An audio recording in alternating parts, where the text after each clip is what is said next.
आदाब friends, welcome to my channel Samreen vlog. उम्मीद करती हूँ आप लोग खुश होंगे और खैरियत से होंगे और आप लोगों की दुआओं से अल्हम्दुलिल्लाह मैं भी ठीक हूँ, खुश हूँ और खैरियत से हूँ। तो फ्रेंड्स, जैसे कि मैंने आपको बताया था कि मेरे अब 1-2 ब्लॉग दिल्ली व्लॉग आएंगे।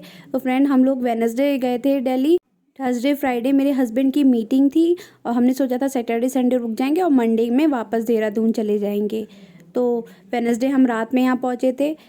थर्सडे में मेरे हस्बैंड की मीटिंग थी और शाम में मेरे हस्बैंड के एक फ्रेंड यहाँ रहते हैं, उन्होंने हमें खाने पे बुलाया था। उस दिन का मैं कोई भी वीडियो नहीं ले पाई थी। उसके बाद फ्राइडे में मेरे हस्बैंड जब मीटिंग करने के बाद आए तो उन्होंने बोला चलो हम थोड़ी देर बाहर घूमने चलते हैं। तो हम लोग जीआईपी तक गए थे। तो बस अब हम लोग जीआईपी जा रहे थे। जो लोग दिल्ली रहते होंगे उन्हें तो जीआईपी के बारे में ज़रूर पता होगा।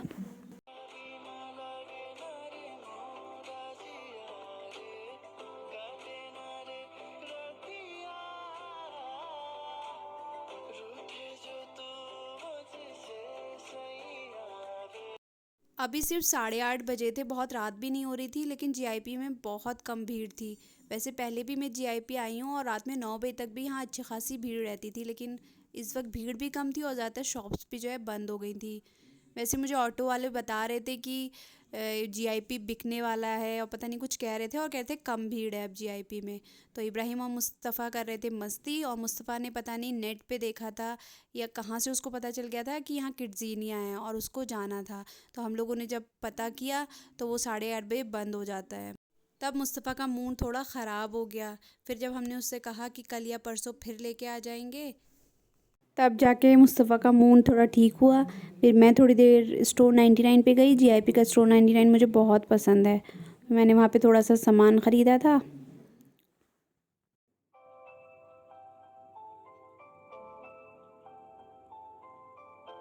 फ्रेंड्स, जीआईपी आके थोड़ा मूड मेरा ख़राब हो गया था। वो इसलिए क्योंकि हम लोग स्टोर 99 में गए तो मुझसे एक ग्लास का जार टूट गया। हालांकि हमने फिर उनसे बोला कि ये जितने का भी है हमें बता दें, हम उसके पैसे दे देंगे, लेकिन पता नहीं उनको क्या हुआ।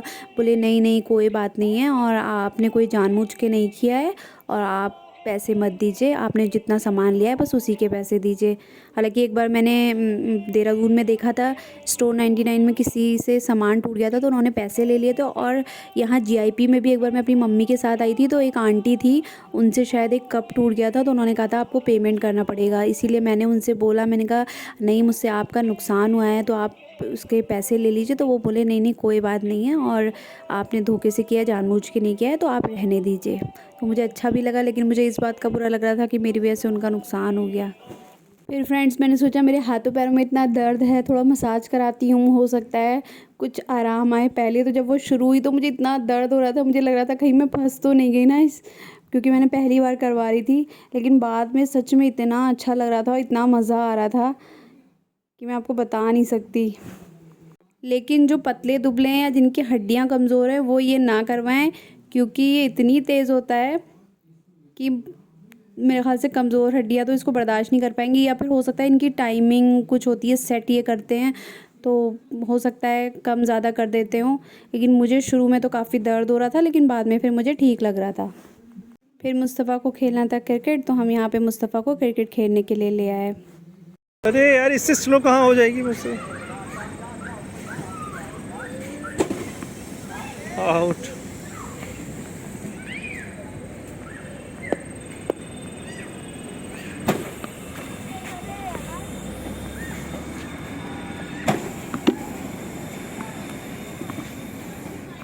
बस फिर हमने खाना खाया और खाना खा के हम लोग घर आ गए। घर आने के बाद बच्चों ने कहा मम्मा थोड़ी देर पार्क में चलिए, तो मैंने कहा चलो पार्क में चलते हैं। फिर बच्चे बोले मम्मा थोड़ी देर हमारे साथ खेल लीजिए, मैंने कहा चलो खेल लेते हैं। तो फ्रेंड्स, यहाँ पे मैं आपके साथ कुछ शेयर करना चाहती हूँ। आप लोगों को पता है कभी कभी मुझे लगता है मैं कैंसर के बारे में कोई बात ना करूँ, सब भूल जाऊँ। मैं ये नहीं कह रही कोई मुझे फोर्स करता है ये बोलने के लिए, ये मेरा अपना डिसीज़न था कि मैं आपके साथ अपने एक्सपीरियंस शेयर करूं, अपनी जर्नी आपको बताऊं, किसी को अगर मोटिवेट कर सकती हूँ तो करूं। लेकिन इंसान हूँ, कभी कभी लगता है सब कुछ भूल जाऊं। मैं ये नहीं कह रही मेरे साथ कुछ बुरा हुआ, क्योंकि अल्लाह ने हमें इस दुनिया में इम्तिहान के लिए भेजा है और अच्छा वक्त भी आता है और बुरा वक्त भी आता है, आजमाइशें आती हैं। अगर हम अच्छे वक्त को इंजॉय करते हैं तो बुरा वक्त भी हमें कुछ ना कुछ अच्छा सिखा के जाता है। और मेरे अंदर कैंसर आने के बाद बहुत पॉजिटिव चेंज आए हैं। फ्रेंड्स, कैंसर एक ऐसी बीमारी है जिसके बारे में जब इंसान सुनता है तो बुरी तरीके से डर जाता है और इसका इलाज बहुत ज़्यादा मुश्किल है। मतलब इसका इलाज झेलना ही बहुत मुश्किल काम है। इस बीच मुझे बहुत से साइड इफ़ेक्ट्स हुए, बहुत सी मेरे साथ प्रॉब्लम्स आई, लेकिन इस दौरान मेरे साथ बहुत अच्छा हुआ। मतलब जिसे कहते हैं ना मिरेकल, अल्लाह ने बहुत से मौज़े मुझे दिखाए। इस बीच मेरे साथ जो अच्छा हुआ था बस मैं उसे याद रखना चाहती हूँ, और जो साइड इफ़ेक्ट हुए थे, जो दिक्कतें हुई थी, मैं सब भूल जाना चाहती हूँ, और इंसान भूल भी जाता है। फ्रेंड्स, अगर हम लोग अच्छा याद रखें और बुरा भूल जाएं हर चीज़ में, तो हमारी ज़िंदगी की आधी प्रॉब्लम जो है सॉल्व हो जाएंगी। देखिए, आगे किसके साथ क्या होना है हमें नहीं पता, और कब किसके साथ क्या हो जाए ये भी नहीं पता। तो आगे के बारे में सोचकर हम अपना आज क्यों ख़राब करें। इसलिए हम जितना खुश रह सकते हैं रहना चाहिए, और अल्हम्दुलिल्लाह मैं खुश रहने की पूरी कोशिश करती हूँ और मैं खुश रहना चाहती हूँ।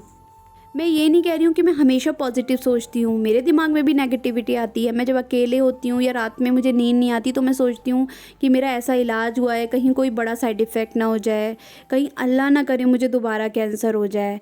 लेकिन फिर मैं सब झटक देती हूँ और मैं सब अल्लाह पे छोड़ देती हूँ। उसने आज तक सब कुछ अच्छा किया है और आगे भी इंशाल्लाह सब अच्छा करेगा।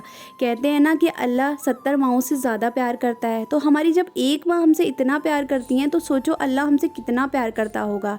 तो वो जो है सबसे बेहतर करने वाला है और सबसे बेहतर सोचने वाला है, और अल्लाह ने अब तक जो किया मेरे लिए बहुत अच्छा किया, और मुझे यकीन है आगे भी वो बेहतर करेगा।